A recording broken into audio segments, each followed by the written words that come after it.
Iliyo na huzuni, unasema Mungu amwachi mja wake, lakini hapa duniani kuna wengine wanakula watakacho, wengine wala wapatacho. Kwa hiyo kile ulichonacho usifanye israfu. Naweza kumsaidia yule asiye nacho. Natumai kwamba Rashid, baada ya taarifa yake Faisal, watapata usaidizi siku bila hiyo. shaka. Na mbali na haya mtazamaji, twende huko Likoni, kaunti ya Mombasa, ambapo wakazi wa Vyemani eneo la Shika Adabu, kaunti ya Mombasa, wanalalamikia ukosefu wa umeme kwa muda wa siku 4 mfululizo. Na wakazi hao wanasema ukosefu wa umeme umeathiri pakubwa biashara zao na pia mfungo wa Ramadhani. Lawrence Ng'ang'a anaarifu zaidi.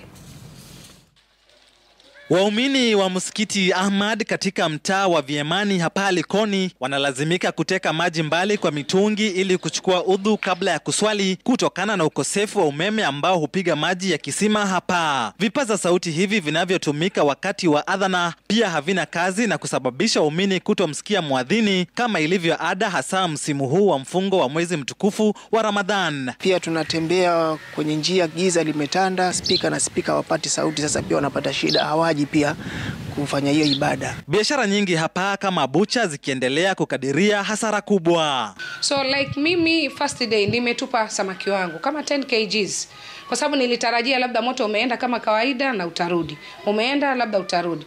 Ramadhani huwa kwa kusema ukweli huwa maximum ya kiwango ambacho nauza naweza kama kilo 80 kwa siku. Na sasa inanibidi niuze tu kilo 20 kulingana na ili joto lililo hapa. Na siwezi chukua nyama nyingi sababu stima hakuna.